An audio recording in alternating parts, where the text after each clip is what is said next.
Hello everyone. Today we talk about how to fix the app of Retake. We go to settings, then we click on apps. After that you will search the app Retake and you will click. Then you will on for stop. After that you will go to storage. Then we click on clear cache.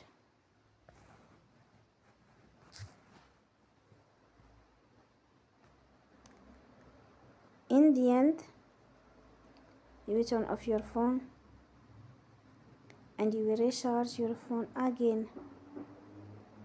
Don't forget to support us